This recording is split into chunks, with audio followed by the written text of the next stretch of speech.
Hey, I love therapy, and in fact, I've been going to therapy since I was around 6 years old. Though I talk about therapy a lot and may interview some therapists on the show on occasion, nothing that is said in this podcast should be considered a replacement for therapy. If you are struggling, I urge you to please seek guidance from a therapist because you are absolutely worth it.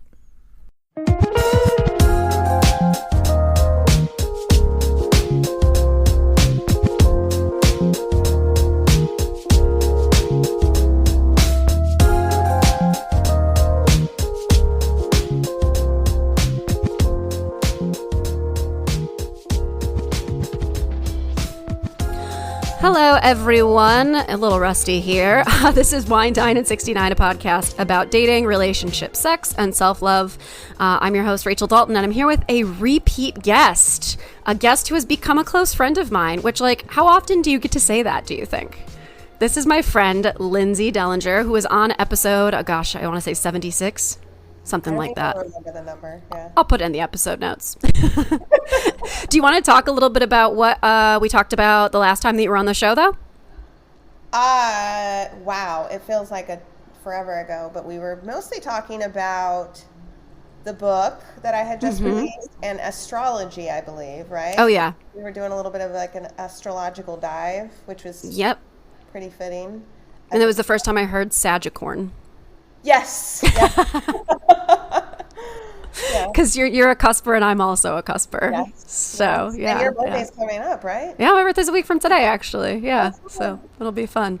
So what ended up happening is we had a great conversation about online dating, realized that we have similarities in terms of the parents having same terminal illness, different shades, have the same favorite author. That is such a sad thing to have in common. I know. As you said it out loud, it was just like, oh, damn. Yeah, you're like, oh, that's like, I mean, it's a bad club to be a part of, but if other people have to be in it, it's good that those people can find each other, right? 100%. So, and then we work together now. Yes, we do. So who would have thought it? it's been a fun journey. So we talk almost every day now at this point. So we decided to hop on here to record a podcast because while we're supposed to be working, we kind of get into these little mini therapy sessions over Slack, and we've just started saying, okay, we'll save it for the podcast episode. So let's kind of jump into it. I think the big thing that both of us have kind of been rearing to talk about is the political hellscape that we are living in right now and what we are doing about it. I want to point out that, are you laughing at my face as you say yes. that? Yes. No, you know what's funny is I don't talk about it with anybody. Because I think we're all kind of on this, I'm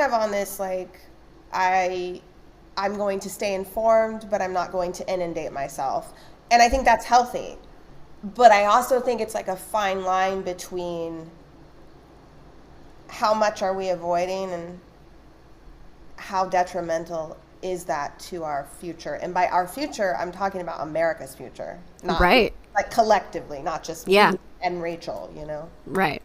Yeah, no, I think that's true. And sometimes it does feel like, oh, I need to take a break from it. I need to step back. But there are some times when you feel like you need to disengage and you have to really fight that impulse, I think. And there have been many instances recently where I think that has been the case. But at the same time, it's like when it's a new fresh fucking hell every day, what are you gonna every day? What are you gonna do? Every day. So what are your thoughts on it all? Multiple times a day. Yeah. It's not even limited. I could pick up my phone right now, probably log on to Instagram, which is pretty much the only one I'm active on the daily, and I could find a new fresh hell, some sort of, actually this morning I did that, and the new fresh hell was how Trump has officially defunded NPR. I saw that. And when it gets worse and worse, you have this impulse you're just well, it can't get worse, and then it continues to happen. It's all such high stakes shit that it starts to feel equal. And that's bad too. So I don't know if what I'm about to say is necessarily a good thing or a bad thing. It definitely helps me with the range of emotions because it keeps me steady.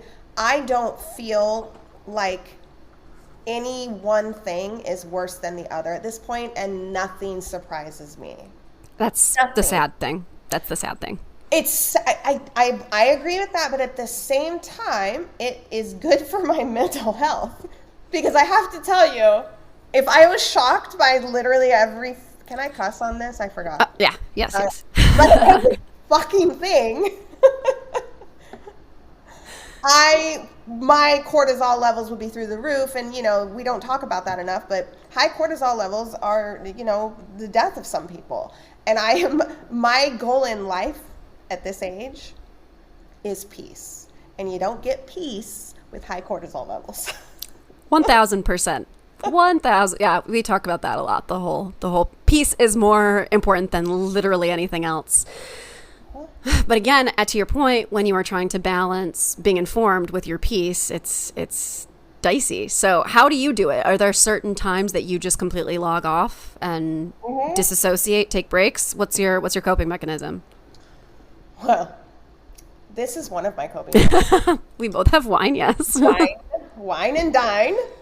I would say one of the things that I've started doing is like once I'm done with work, I try to I would say not once I'm done with work, because I would say probably once I've, taken my shower for the night, I've eaten dinner and all of that has kind of commenced and it's done and I'm ready to start winding down. That's when I turn my phone either off or just down. I turn it over and I don't look at it until the morning.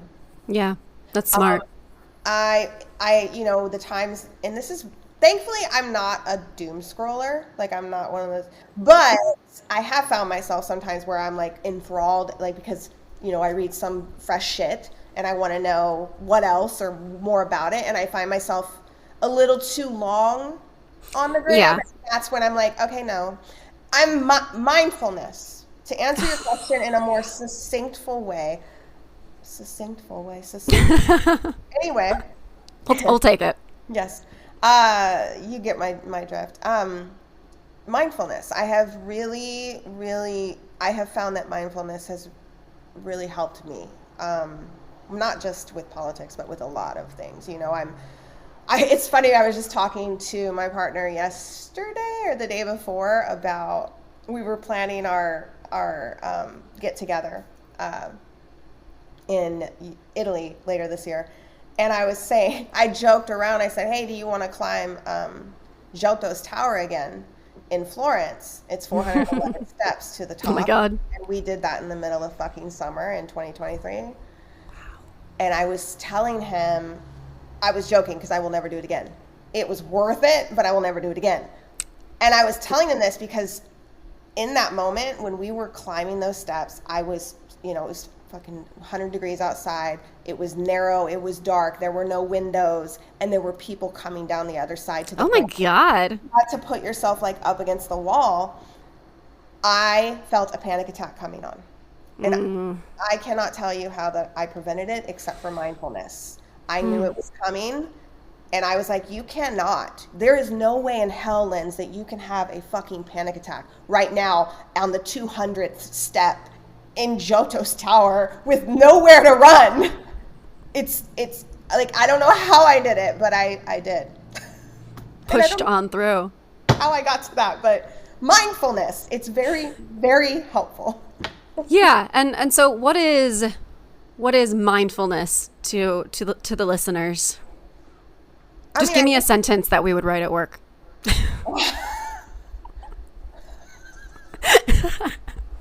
Well, mindfulness is being self-aware enough to replace negative, unproductive thoughts with positive ones.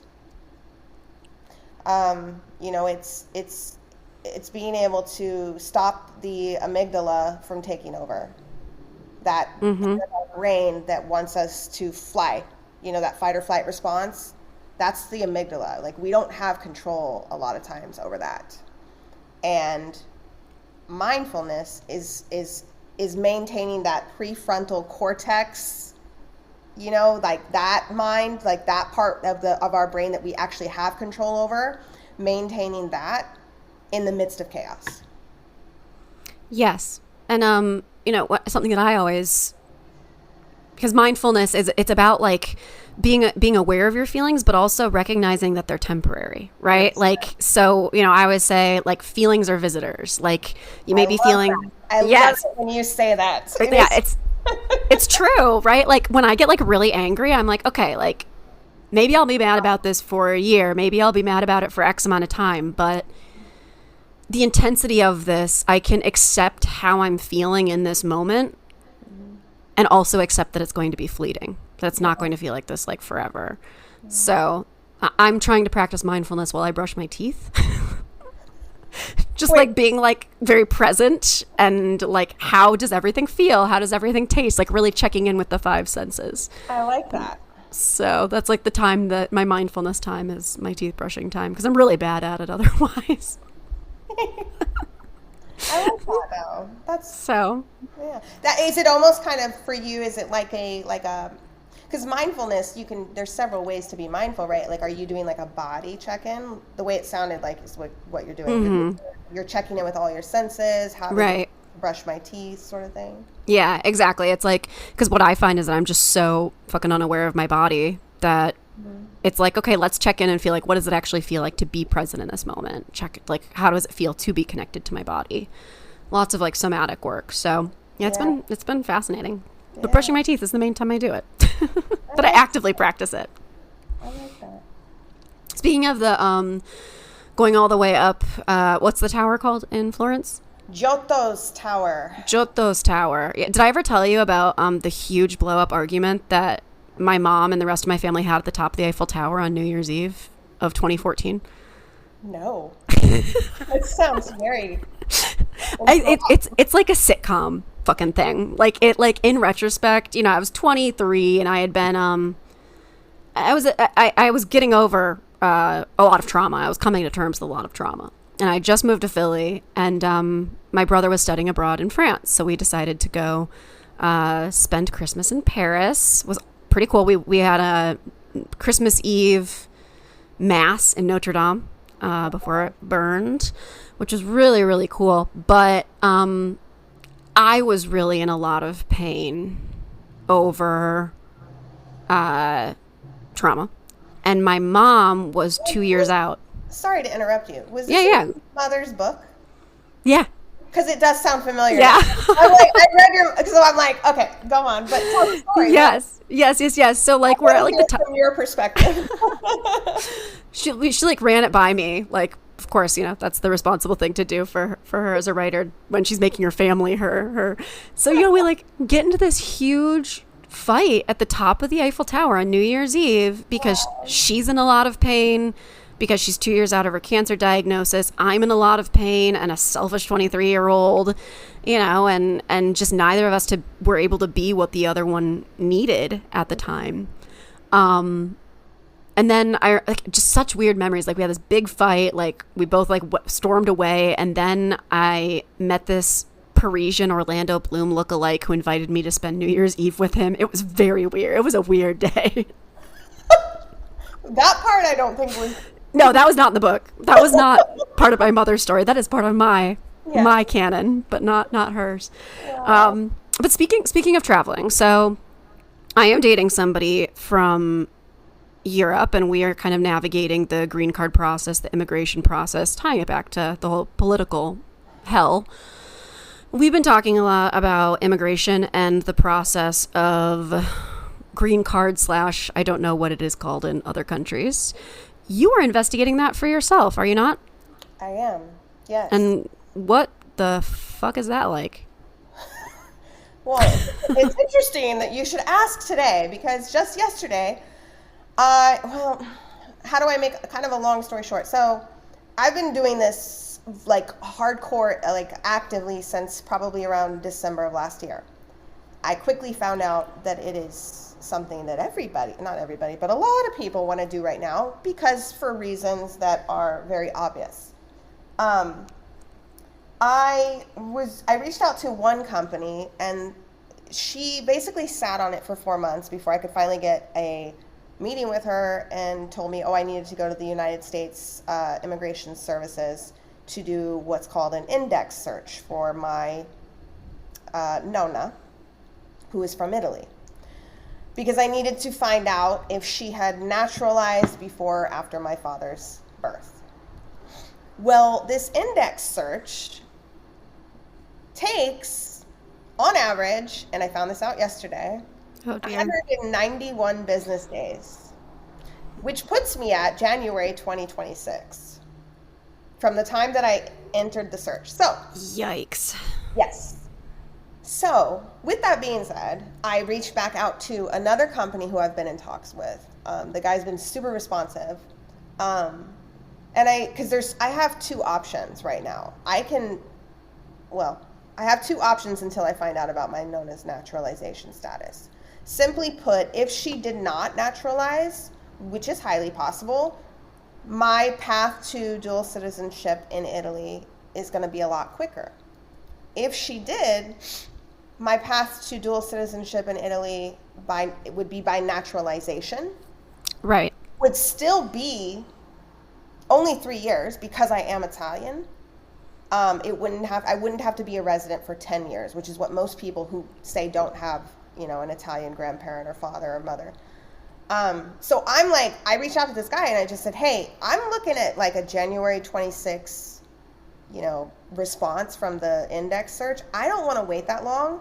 I said, what are the chances of starting the process pretending, hypothetically, that I'm going to do it through naturalization?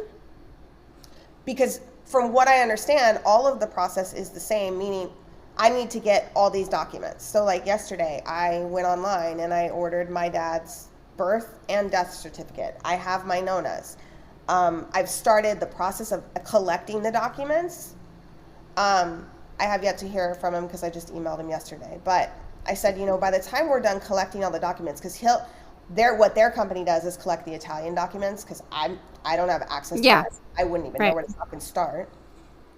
So by the time we get all that, I'm like, it'll probably be January, and I'll know whether or not I need to get a visa to do it by naturalization, or if I can do it just through my bloodline. Yeah. There's a lot of hoops, a lot of bureaucracy, and from what I understand, each country has different hoops and different bureaucracies.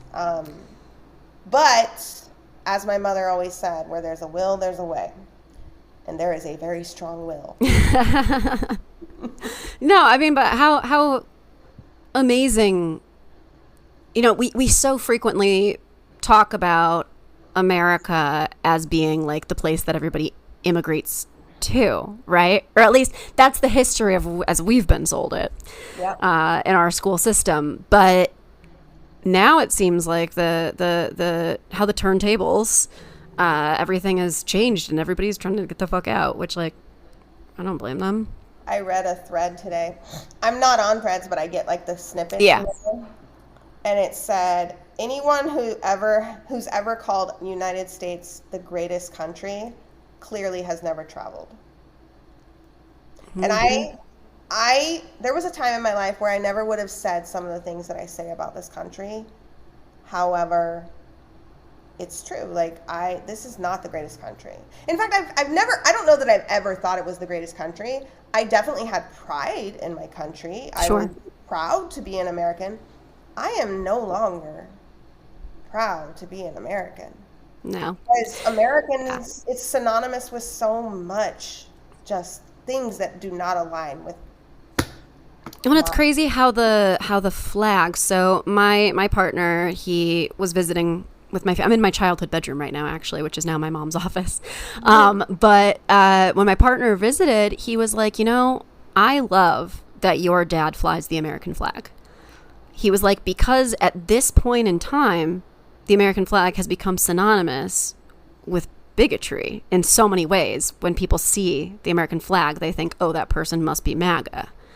And so he's like, I love the fact that your dad, who God, I just need to like read all of my dad's texts from me about how much he hates Donald Trump on one of these podcast episodes before I close it up, because I think he called him after Biden won. He said the last 4 years have been being stuck in a car with a psychotic prom queen. Just really, really great. I was like, yeah, like my dad's not the writer in the family, my mom is, but I was just like, this is art.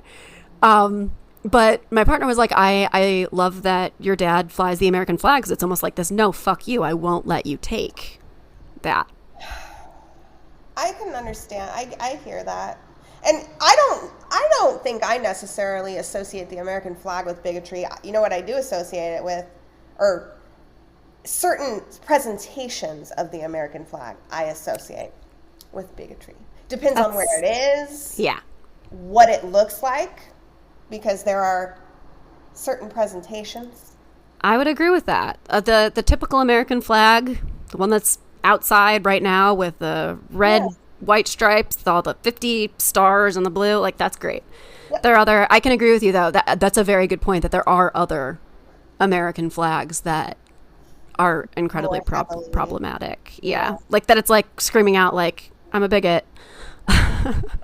So, yeah, my partner is in the process of trying to do the green card thing. I'm not going to talk about it at length too much just because it's ongoing. But, we are talking about I'm going to be living in his home country for 2 months this summer.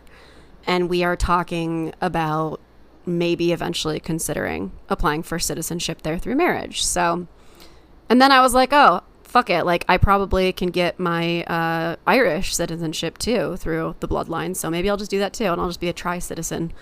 There you go. Go wherever it's least awful. Well, once you have European passport, you're free to go to any country. So you wouldn't even need to if you didn't. That's like what the whole European Union like fucking is, right? Oh, that's a good point. Okay. Noted. Hey, I only know this because I've been doing it. I've been looking stuff up for, like I said, almost 6 months. So yeah, geez. So what has been the most shocking part of the process? Shocking. Or, I think all of it's frustrating. So that's probably not the best question. But like the most surprising, maybe?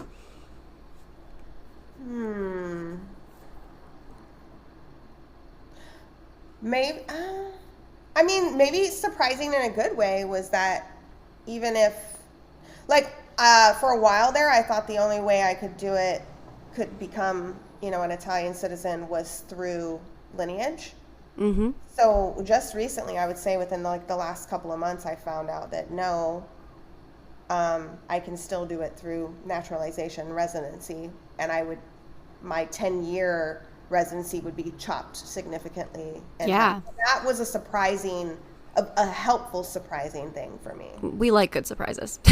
There's so few of them. There are so few of them. 100. That's what we would call a glimmer. Yes. Oh yeah, that is a glimmer in a world full of triggers. Yeah, I feel you there. And you're going to be in Italy for an extended period of time this year. Yes, I am. So you'll get to live the life and yes, see how it fits. I'm super excited. Yeah, I can't believe it too. It's like 6 months away, which yeah. When I first started planning it, I was like, oh my God, it's so far away. But I think I said when I was doing it, I was like, this is going to fly by. Yeah, it always does. I'm going to be very sad to come back. Yeah, I can't blame you there. You'll have a nice couple months though. It'll be good. And you're going to work while you're there. Is that the idea? Oh, the whole time. Yeah. The whole time. I will definitely take my partner's coming out during the holidays and my birthdays, and we're going to take some time off. And I'm also going to be traveling with a friend for a week to Germany and Austria, which nice countries I've never been to. So I'm excited about that too. That'll be really cool. Really cool.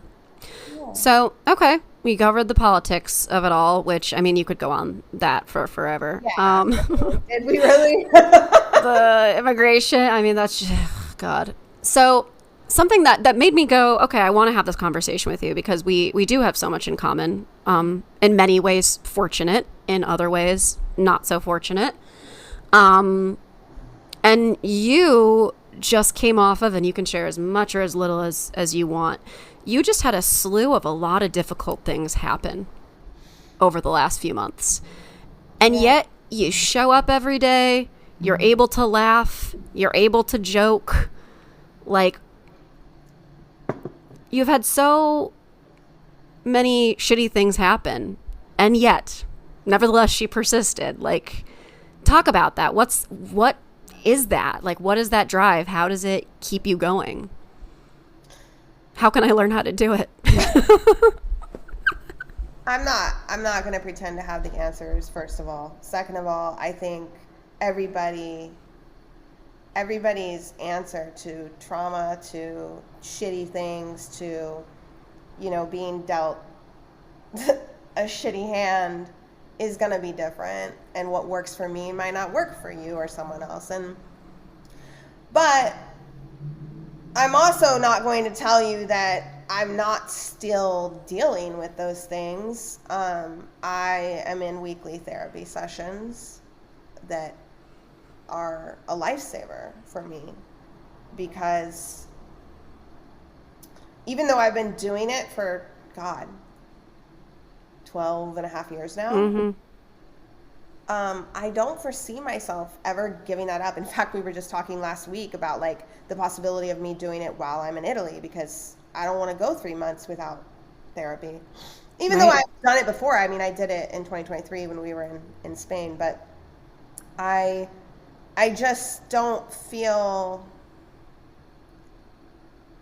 I've always said that like therapy, even if you're not going through shit, even if you haven't been handed shitty things, is a good resource, no matter what you've been through in life. As for how I get up every day, and I don't know what it is, but I would say ever since the worst year of my life, which was in 2011, when I lost both of my parents 4 months apart. Ever since being able to get through that, and it took time. It did not happen overnight. The fact that I've been through that, I look at everything else now after that as, and I guess you could say in a way I compare a little bit. Mm-hmm. And I've been through the worst thing that I will ever go through, because I'm not ever having children. So, and honestly, the only thing that I could say would be worse than losing my parents would be losing my child. Right. And in my life, for me, that is because my mother was my best friend. Mm-hmm. It's all subjective, right? But now when shit happens, and I am not downplaying or degrading the shit that has happened. Oh yeah, of course not. Namely, I think we should mention it, just because I think there's going to be a lot of people who have gone through this that don't talk about it or don't feel comfortable talking about it. I had a very close family member of mine commit suicide in February. Mm-hmm. And this person was probably one of the last people that was related to me in blood that I actually regularly talked to. We lived together at one point. And again, it's only been a few months, and so actually just this past week I was talking to my therapist about all the emotions behind it. She was trying to get me to, that's how I get through it. I just do the work. I wake up. I don't give up. I think that should go on a t-shirt. I wake up. I don't give up. I'm gonna cross stitch that. It just, I have no choice. And I lost my grandma in December. And you're also in LA. There was the whole fire thing. Yeah, casual. Christ, it feels, there's been a lot. And I just, when these things were happening, it was almost like there was almost like a button or something that was like, wanted me to live harder. And in fact, I've written that down. When people lose their lives, no matter how it is, or people I love especially, it makes me want to live harder. Like almost like I'm living for all of us, not just myself. I don't know if that makes sense. It's my weird way of thinking about things. Like, I still have my life. I better make the fucking most of it. You know? You know, it's a similar thing that I put on my vision board, and you know, Cheryl Strayed, we love Cheryl Strayed. She has this quote that I started really like trying to live by about a year ago, which is, I've probably said this to you before, I've said it to like everybody before, at least in the last year. You are not entitled to the cards that you think that you should have been dealt, but you do have an obligation to play the hell out of the hand that you're holding. And it's kind of like what you're saying, you know, it's this whole thing where it's like, okay, this has happened, I feel like I'm being pelted by all of these things. What do I do with it? That's I mean, that was a very poignant way of putting exactly what I'm trying to say, that I feel after these things are happening. It's like, okay, like yes, could I crawl into a corner and cry my eyes out for days on end? Could I stay in bed and put the pillows over my head and just disconnect? Sure. And I'm sure you did do that for a while, of course. Like, what good would that do, though, if I were to just give up? You know what I mean? Like, what, you know, in fact, one of the things that I've been thinking about, you know, prior to this family member taking his life, was engaging, because of our work, like it's something I've been thinking about, like was engaging in crisis counseling services, especially tying it back to politics. Oh God. How that motherfucker in the Oval Office is, you know, defunding everything that fucking matters, including, you know, the LGBTQ crisis hotline. So, you know, after what happened, the cards that I was dealt was kind of like that last push. Like you were saying, like, what are you going to do with the cards? Like, yep. I'm obligated, but I am obligated to, you know, address them, to react, and I have a choice on how I'm going to react. So one of those things that I'm going to do is start crisis counselor text training at the end amazing. Of the month. I am nervous about it. I can imagine. It's scary. It's I mean, it's wonderful, don't get me wrong, and but it is scary at the same time too. I feel like it'll be good for me. At the same time, I also feel like I might need more therapy. But they're really good about, you know, giving you the space and time that you need to, you know, like they require hours of training. They require, you know, all sorts of things that make me feel confident and safe in my decision. So yeah, no, and that's I spoke with somebody on this podcast a while ago who wanted to do crisis text or call training, and you know, she went forward to ask if she could do it, and they were like, we love the energy, we love, you know, that you want to help. Based on our conversation, it seems like you might have some things that you should maybe sort out before you can outsource your energy to others. Interesting. And, you know, I mean, I could see somebody being offended by that, but she wasn't, and I wouldn't be. I hope she because that, I don't think I would be either. In fact, I actually considered that when I was, because they ask you personal, like, why do you think you want to do this? I cited my family member and what I do for a living. And I actually was under the impression, like, you know, there's a chance they might not accept me. They might think this is too fresh or whatever, you know? So, wow. Right. Yeah, it's, but that makes you have more faith in, I was going to say the institution, but you know what I mean? Like, they want you to be safe first and foremost. You can't pour from an empty cup, et cetera, et cetera. Yeah. So, that, I mean, gives me faith too that they'll be taking care of you as much as you're helping to take care of other people. Yes, that's exactly what I was trying to say earlier. You said it way better. I don't know about that, but it's just, I don't know. I've been thinking about that a lot, where it just feels like these different things come up. I've also found that humor has been like really, like my dark humor in particular, about myself, not about other people, but really a game changer. Like it's one thing to be like I'll go out with my friends and I'll talk about all the things that are going on in my life, and maybe to me it's venting, but to them it's like a comedy show. You know what I mean? Like, I do. And it's funny because, tell me this, have you ever talked to your therapist the way you talk to your friends? And yeah. And how does your therapist respond? Because yeah.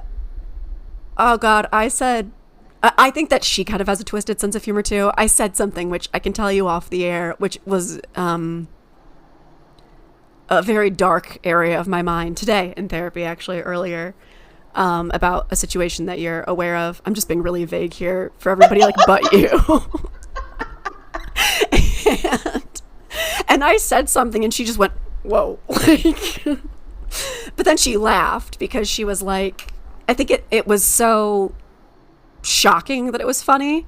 And that's kind of, I don't know, I like that disarm thing. I mean, what I said was not appropriate in the slightest, like, but that being said, we were both able to laugh. I really know what you said, because I think that's one of the reasons why you and I get along so well. My therapist, she would be like, she won't laugh. She might smile and she'll be like, well, we know that we use humor to cope, or some sort of very therapy. And I'm like, yes, I know. I love her. She's fantastic. And sometimes I'll preemptively like say something really dark, and then I'll be like, I know what you're going to say. Yeah. You're going to say that this is a coping mechanism and blah, blah, blah, blah, blah. So just save it, okay?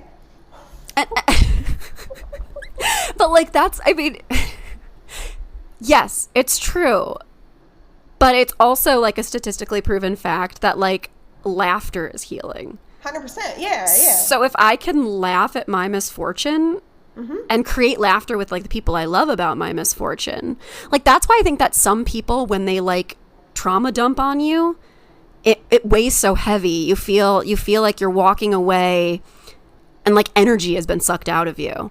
That's a really good observation. You know what I used to do after my parents died? This is dark.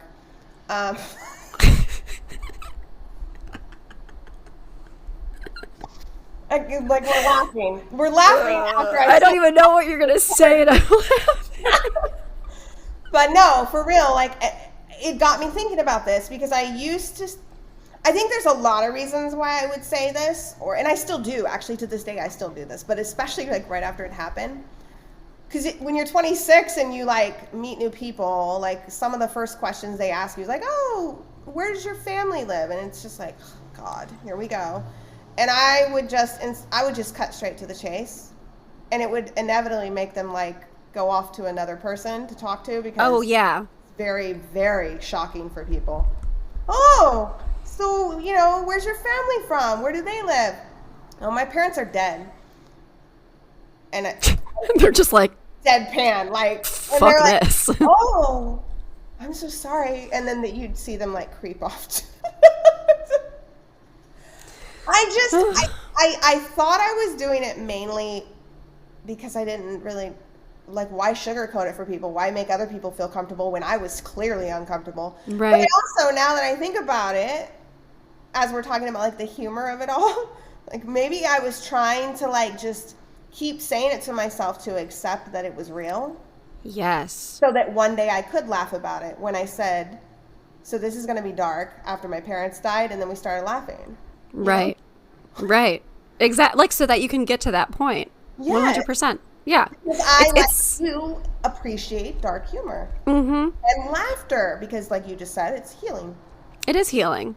Yeah. I find that as I am I'm going to be 35 next week. As I am moving more into my 30s, I have way more bandwidth for people who are able to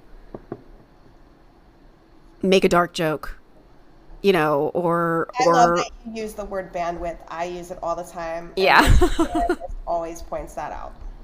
Like the emotional bandwidth, the mental bandwidth. Yes. I mean, like all of the bandwidths, and that's one of the things that's happened for me in the past year is like, I just don't have the emotional bandwidth that I used to. And the emotional bandwidth that I do have, a lot of it's going towards my family these days. I think that comes with the desire for peace. I think you're exactly right. Because I realized that a lot of the people in my life who I was exerting a lot of my energy to were not bringing me peace. So they were exceeding my emotional bandwidth. Right. Once I realized that and started weeding out the weeds, for lack of better term, my bandwidth has increased. And now I use it for myself because that's where I find peace. Exactly. Yeah. Self, partner, friends, like the family, wherever you feel accepted and like you don't need to perform. I think that's been another thing. Wherever you feel like those individuals are meeting you halfway, at least. Yeah. Yeah, 100%. That's important. Yeah. No, I think that is another part of getting older, right? It's like we can't operate the same way that we did 10 years ago. It doesn't work anymore. Our issues are bigger. And our capacity to handle issues is smaller because the issues are bigger. Yes. Oh my God. I definitely did not wake up at 5:30 in the morning 10 years ago. Yeah. I don't do that now. I know. I log on at like 9 and like you're already there and it's like 3 hours behind. It's just me. I don't know what the hell. But here's the trade-off. First of all, I'm older than you. But second of all, like it's just like I'm in bed between 9 and 11. That's my bedtime. Mm-hmm. And I am not ashamed of that because guess what? I actually like mornings. Yeah. Like I just really it's quiet. Nobody's, talking to me. Nobody's like asking me to make decisions. So one of my things lately is decision fatigue. Oh, yes. Yes. I believe that we have touched on this, but tell me more. I will actively say to my partner, like he'll be like, so what do you want to do for dinner? I'll be like, nope, I have made too many decisions today. I am, my bandwidth to make decisions is tapped out. It's just too much sometimes. Like, yeah. And it's crazy, like you were just saying, like the older we get, like we become more aware of those things. Like whereas 10 years ago, I think it was easy to just throw our energy away because we had more of it. Yeah. There was a surplus. Yeah. Surplus. A surplus of energy. And I even think about, I remember very distinctly 6-7 years ago, there was a night where I was, as most Saturday nights when I was dating my toxic ex-boyfriend, I was very, very drunk. And I remember thinking, I don't ever want to not have this. Like this, like the drunk feeling. Like, I was like, I can't imagine not, like, I was like, when people get into their 30s, they become boring and they like stop drinking. I don't ever want to like not have this. I'm 40 and I still drink, so I don't know what happened to me. You just kept it going. Wait, this is interesting. Tell me more, though. Well, so, like, I think part of it was that the chemicals that happen when I had the highest highs during that time, but I also had the crashes, the lowest fucking lows. Do you also still feel like it was the company you were keeping? Absolutely. It was partially the company I was keeping. I was in a cult. I was in a cult when I started this podcast. I was in a cult. Are you being serious right now? I think so. Is this like an off-air discussion? Some of it probably is. I mean, I can touch on it. I was just reading this book called The Magic of Overthinking or something like that. It's by a woman named Amanda Montell. And she, I'm reading a book about a cult right now, so there you go. And she did this chapter about how relationships and friend groups can have kind of cult-like attributes. okay. And I saw my last relationship in it. And there are definitely things I can share with you off the air specifically about that. But yeah, I have taken to calling it a cult in many ways. Very fascinating. Yeah. Yeah, it was very, very weird. So All right. that's what I was recovering from when we met. So, I've been doing that Celebrating Women series. Mm-hmm. And I'm getting ready to post one. And my favorite, how I do like a quote from everybody's content. And I feel like this applies here. I haven't posted it yet, but I'm sure I'll post it before you Oh, yeah. compile this. And she says, her name's Alina. She says, this is something she teaches her daughter. What is perspective? And she asks her daughter this, and her daughter's response is poison. And I love that. Uh-huh. Yeah. I love Yeah. that. I was like, it's so, like my mind went. Well, and also I'm thinking about, a lot of these, like Andrew Tate type of people who are like, I'm just asking questions. They're like trying to like find ways to justify whatever bigoted thing they're saying. And they're like, I'm just asking questions. Like kind of like the question, well, why did you go to his house? Why were you wearing that sort of thing? Yeah. Mm-hmm. Very much so. Very much so. So I don't know, man. It's, but talk about like a life. Sometimes my friend Mike, I'll like be talking and he'll just be like, can you just write a book about all of this? He was like, you have been through like 3 or 4 things that just nobody else has been through. And why don't you? Time, energy. But is it something you want to do eventually? It is something I'd really like to do at some point. I just don't know that I have the bandwidth. Yeah, to do it. I actually have a few book ideas. One is a memoir, basically covering like all of my trauma. Another one is like a fiction. Did you read The Girls by Emma Cline? I don't think so. It sounds familiar, but Yeah, it like won a bunch of awards. It's a fictionalized version of like the Manson murders. Okay. And I kind of am thinking about writing something like that, like a fictionalized version of my experience. Okay. Between like present tense now and like going back in time. I love that. I'm also thinking about writing, and maybe you'd want in on this, a book about healing through letter writing. Because I do that a lot. And I'm writing that play that we talked about, so. I think about it a lot. Yeah? I don't do it, and I need to do it. I need to send an email to the women participating to get it going. Yeah, I really do need to do. It's so funny. Again, I feel like you just keep mentioning things that I've been thinking about like all week. And we did not script this. Like, this is completely. No, this is all off the cuff. I was a little like, what are we going to talk about? But yeah, I've been thinking about it all week. I'm like, I keep saying I'm going to write this letter to this person. Obviously not send it. I just need to do it for myself. Of course. And I just haven't done it. And it's been months since I've started thinking about it. And my therapist keeps encouraging it. And yeah.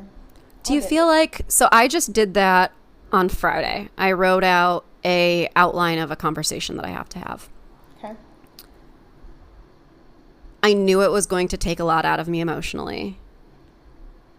And I knew that it was going to be a time suck. So do you think that there's like this level of like avoidance because it will be draining? Well, it could be that I don't consciously know that it's going to be draining, but that my subconscious knows. Right. Which is such a bitch, and part of the reason why a lot of things don't get done, right? Like, our bodies constantly fight, like, I remember this was years ago, but this was when my therapist was actually still in LA, and we had in-person sessions, and I went in, and there was something that I can't even tell you what it was to this day, but there was something I really wanted to tackle, and it was very important. It was apparently very traumatic too, because I tried to force it out. Like I went in there, I sat on the couch, and I was like, no, I need to talk about this today. I need to do this. And the next thing you know, I was having a full-on fucking panic attack. I was bawling my eyes out. I couldn't stop shaking and all this stuff. And my therapist was like, yeah, that's what, I mean, she didn't say it like this, but that's what fucking happens when you try to force shit out. Your body rejects it. So yeah, maybe there's this part of me that thinks that I'll start doing it and I'll actually have to feel the emotions. That's how I think. Like, when I have to write something out, I like, especially when I'm trying to eloquently and succinctly, which those two things don't go together for me, eloquently and succinctly. When I am trying to do that, it is so difficult to try to go there because you're going in there emotionally, but you're also trying to like be a decent writer at the same time. But it does make you feel better. And I think regardless of whether or not, you're going to have a conversation with the person you're writing a letter to or not, that doesn't mean that it takes any less out of you when you are going through the process of re-feeling those emotions, right? You think so? I mean, it's definitely I feel like it's going to take way more out of you because you actually have to act on those. I mean, you don't have to, but you're going to act on those. Right. Whereas, like, I don't know, I don't know. It's weird. I was actually talking to my partner about my situation this weekend and telling him, like, eventually I'll stop talking about this, but I just don't feel like I've worked it all out yet. And part of that maybe is because I haven't written my 9-page letter yet. Maybe I need to actually do that. Or not. Like, my mom always calls it, she says, you are a verbal processor, Rachel. You have to, you process by talking. Like, you talk to people, you see what their take of the situation is, you integrate what applies, you ask another person, and some of it's venting, but some of it really is. And without fail, through the talking process, you figure out more about how you actually feel based on how you respond to the way that others. I mean, that's essentially the fundamental element of talk therapy, right? Yeah. And since I've been doing that since I was like 6 years old, I think I just do that with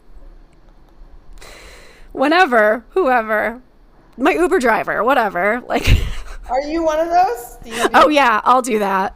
Depends on how much I've been drinking, but like I remember I like call an Uber and this was like years ago, and I was like making out with my ex-boyfriend. He was my ex-boyfriend at the time, and the Uber driver picked me up and was like, hey, how's it going? And I was like, well, that was my ex-boyfriend that you just saw me with. And then like she was like, oh, like tell me about it. And I don't know, maybe it's the Philly Uber drivers, but they always want the tea. Yeah. I've had a couple of those.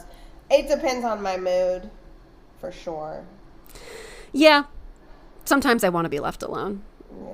And it's often those times when the Uber driver wants to talk. Isn't it? Yeah. Yeah, it never really lines up. So yeah. But I don't know, the sense of humor, the unburdening yourself, that's really what we're talking about here, right? Like getting something out, and this is why I love writing so much, getting something out so that it doesn't have to live inside you anymore. Yes, I do agree with that. At the same time, and I talked to you last week about a dream I had, remember? Mm-hmm, mm-hmm. And you asked if I would have felt better if I had told my partner about it. Mm-hmm. And there are just some, and maybe it's superstition, I don't know, but there are just some things that I feel like don't need to be said because then you give them power. Do you know what I mean? Like, I feel like there's two sides of the coin. Sometimes totally. It helps to get it out, and it helps to put it on paper, and it helps to talk to other people about it. But then there's other times where it's like, it feels like I'm going to be giving it too much power if I put it out there. Which is why I was like, no, it's not going to. And I have not told him. And I still don't think I will. Yeah. Why not? I get it, though. It's like once you say something, the energy is out there. The energy, the emotions, even though it's a dream, the emotions surrounding it, like, it's weird. Mm-hmm. Yeah, I think that that's something that you're really good at that I'm still figuring out how to be better at, which is this idea that sometimes silence is the answer. I was not always good at it. Again, I'm older than you. I have a few years on you. So there was a time where, yeah, I felt like I was like a, not trauma dumper or anything like that, but I just would talk to anyone and everyone about anything if they wanted to. And I started to realize, like, because I would find myself like waking up, and I don't know if you feel this way. Have you ever talked to somebody about something that means a lot to you or is traumatic or whatever, and then you wake up the next morning, you're like, why did I tell them that? Oh yeah, definitely. Yeah, I don't do that much anymore, and Yeah. that is peaceful. Yep. Again, I set my eye on the prize, and the prize is peace, and for me to achieve that was to become more private. Yeah, I think I'm definitely, like, the last year I've been leaning more into that. I'm sharing less indiscriminately, I guess. Oh, Like- yeah. I mean, that doesn't mean I don't talk to anybody about it. You know? Oh yeah, no, of course. You just become more, discriminatory about who you share it with, because you realize that some people don't have the space or the bandwidth or the emotional intelligence to support what you're telling them. And talking doesn't necessarily, I used to always think that, like, talking it out would always lead to a resolution. You can just figure it out. Yeah, we've talked about this. Like, if we can just talk through it, then we can figure it out. Yeah. And I think I'm starting to believe that isn't necessarily true. I think the world is just much more nuanced than I used to think. 100%, yeah. Like, in terms of, from a therapy perspective, I'm just like, oh yeah, like, I don't need to necessarily say that. I used to consider myself an idealist. Like hardcore idealist, like everything had an ideal, and there's still times where I have to check myself. I have to be mindful and be like, Linz, you're expecting something from someone without telling them what you expect. Your idealistic expectations, like, I call it a Prince Charming syndrome. tell me Like this idea that it would be really nice. Like, it's like early in the morning, you're like, oh gosh, it'd be so nice if my partner brought home Indian takeout today. And like, then it like occurs to you, but then like by the end of like the day, like it's like in your brain that that's what he's going to do. And so then when he doesn't bring home Indian takeout, you're like, what the fuck, man? You know what's really weird about that though is that my partner and I are really like this and in sync when it comes to food. Oh, I love that. I don't know what it, like, we never have a problem. Like, when somebody's like, well, where do you want to eat? Where do you want to go? Like, we always have the same, either it's the same cuisine or the same place in mind. Wow. Okay, that's a good skill. And that's about the extent of it. So, with that being said, I totally understand what you're saying about the Prince Charming syndrome. Yeah. But you, like, convince yourself that what you're thinking, the words haven't come out, but it's everything that's in here is the truth, and everybody should abide by it. Yeah.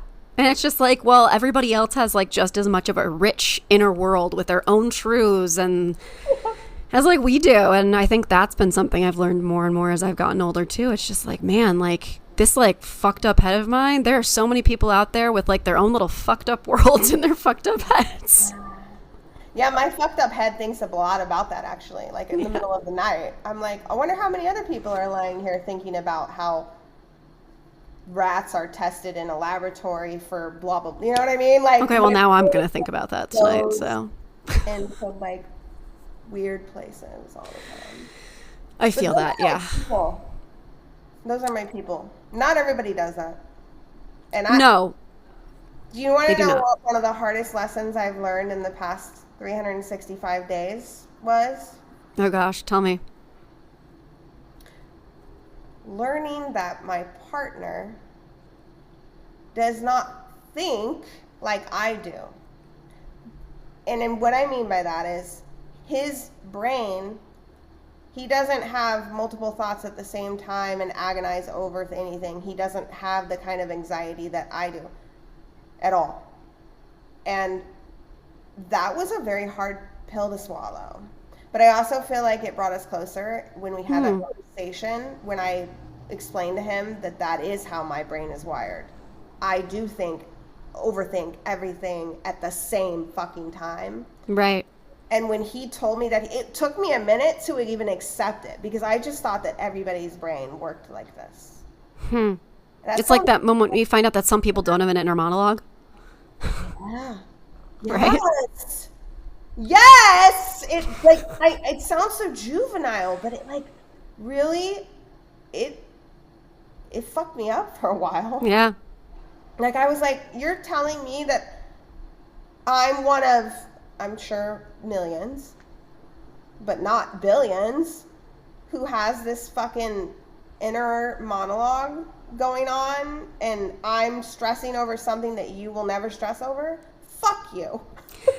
I was going to ask if there was a jealousy component there. Hell yes. Yeah, okay. Well, I straight up said that. But that's the beauty of it, is like I'm able and safely able to say that to him. Yes. I'm jealous of you. That's something I envy greatly. I will lose sleep over that tonight. Yeah. Yeah, exactly.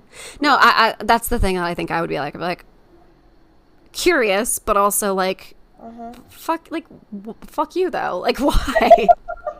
Why am I like this? But I think I've also realized, and it sounds like, you're with somebody who maybe doesn't have that constant anxious monologue running through, but is still an emotionally intelligent person. Yes.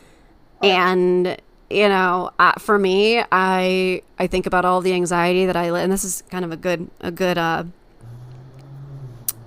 final kind of chapter for us to talk about, but this idea that I'd rather be me. Yeah. Than, and I know we're just like, wouldn't it be so nice to not be so self-aware? Yeah. Wouldn't it be so nice to not think about how every action will impact the people around me? I think the only way that would be so nice, truly, is if we didn't know what it was like to be us. I think so. But I mean, again, more and more, I'm like, oh yeah, my life would be easier. And then I'm like, but it would also be less rich. I was just, yep.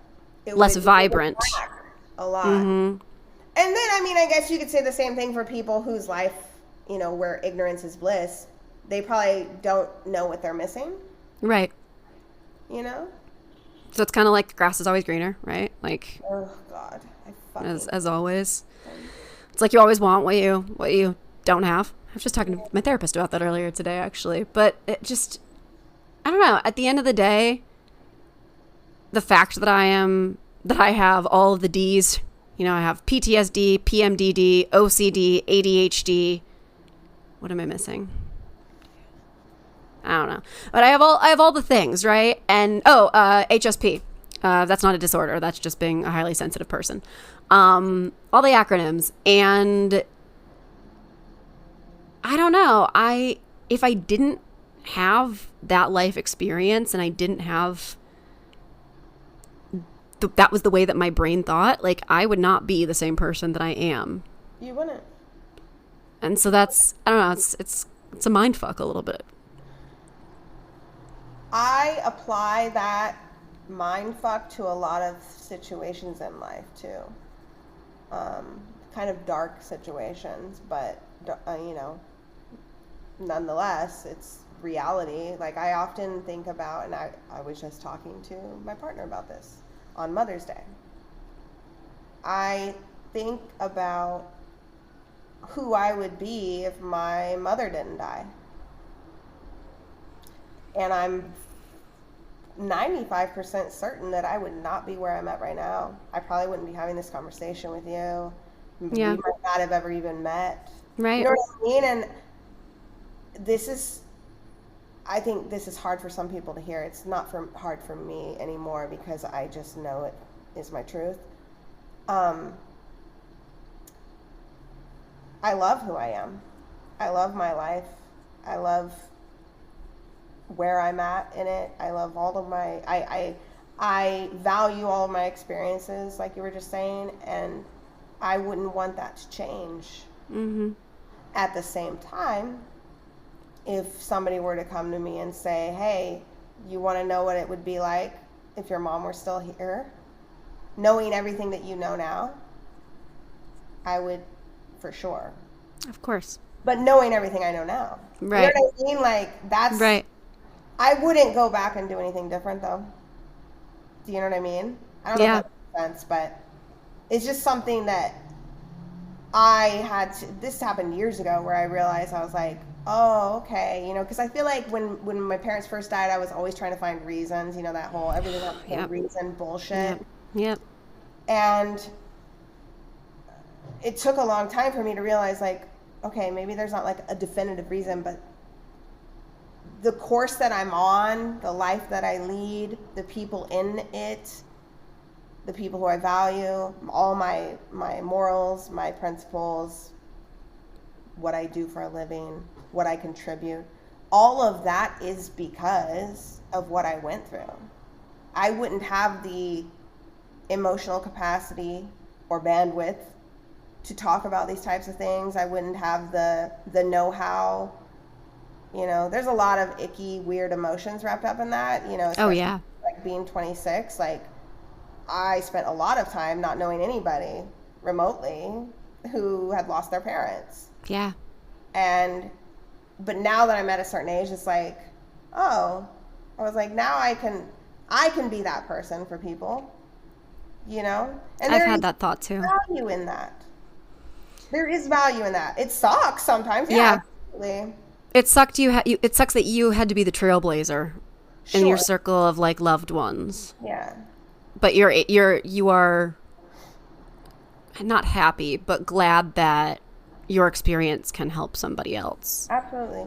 Yeah. I understand that. I'm really glad that I can be the person people think of when they need an ear.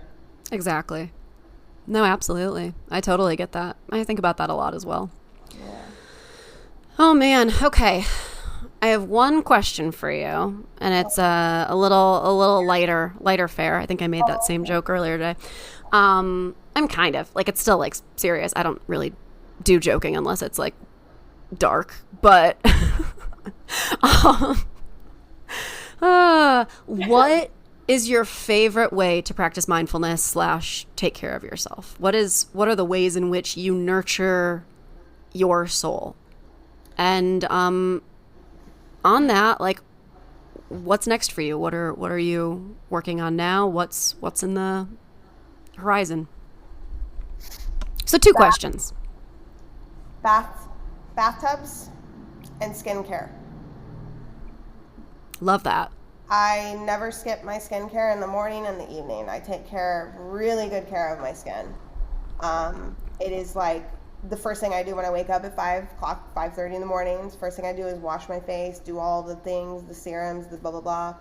I get facials. I have a skincare doctor. Like that is the one thing I am very, almost just like hardcore about. Very like almost a religious. Very, yeah. But it's my me time. Yeah. It's like those few, like 10, 15 minutes in the morning where I just get to like feel refreshed and. Yep. And then baths are a huge thing for me. Spending time in water, and that's a connection to my mother. It's funny, I'm an earth element, but I have always felt a connection to water, and I've always felt it was the strongest element of all. And my mother, growing up, she would often say that baths, like water, was her like healing thing. Because, and she said, it's kind of sad, but she said, yeah, she was like, baths were my way of dealing with her own trauma and heartache. And she said, so, being with your dad, I spent a lot of time in water, which is sad. But it's also how I have dealt with a lot of things, Yeah. Before I started writing content for mental health, I was working a fucking toxic corporate fashion industry job during the pandemic, and I would come home and I would literally just get into the bathtub with a glass of wine, and I'd be in there until I turned into a prune. Yeah. Every single night, because I needed it. Yeah. Oh, and what's next? That was your question. Well, first I was going to ask you, what was your mom's sign? She's a fire sign. She's an Aries. Okay, interesting. I was like, maybe she had a lot of earth in her chart. No, yeah. I mean, I don't know what her moon sign was, but Yeah. Well, it's worth saying. My moon sign's Aquarius, but anyway. Yes. And rising? I don't know. You don't know that one? I think so. Okay. I'll have to. Yeah, we'll have to look it up. Okay. Well, and then part 2 of that question is like, what's next for you? What are you working on? You're a writer. We met because you wrote a book about dating. You can promo that and then talk about what else you're doing. What's in the pipeline, other than hopefully moving to Italy. Yeah. Imminently. Yeah. So I wrote the Swipe Right was my first memoir in 2020. Published it in 2022. And now I have begun my second memoir, 14 years in the making. It's basically going to be about the worst year of my life, which I referenced during our conversation, 2011, 2012, 2013, like kind of like when everything happened to when everything kind of set, like the chaos kind of settled to calm. Yeah. But I was still... and it's titled Things My Therapist Knows. Mm-hmm. I love that. And so good. I've been not actively writing, but I have about 18,000 words, so it's not, nothing. Yeah. One of the things I was struggling with was deciding how I was going to structure it. I think I told you about this. And Yes. Casey, who was one of my editors on Swipe Right, helped me determine about a month ago, actually. She was like, well, why don't you write it like a series of like short stories, and then from like how you were then versus how you take that today. Mm-hmm. Because my dilemma was in that this shit happened 14 years ago. When I tell you, Rachel, that I am a completely different fucking woman, like, you wouldn't recognize me if you had met 2011 me. Yeah. Wouldn't. So I'm going to write it like that. I'm going to write it like as if I'm there to now. Hopefully these upcoming travels and the rest of this year gives me some time to really focus on it. I need to set a deadline, because I think that's what helped me achieve Swipe Right. Getting published finally was actually giving myself a deadline. Right. Done that, which is why it's kind of just been on the sidelines. But yeah, that and continuing working and moving eventually. I think like our 5-year plan. I think that's what my partner and I've discussed. Okay. Yeah. Well, lots of good stuff up there. In the meantime, we'll be writing mental health content. And having little mini therapy sessions. Exactly. Yeah. Lindsay, I'll keep you on to debrief after, but we'll wrap up here. Thank you very much for sharing your vulnerability, as always. Always a pleasure. And thank you so much. And thank you, listeners, for listening. You've been listening to Wine Dine 69. I'm your host, Rachel Dalton. Let's keep talking.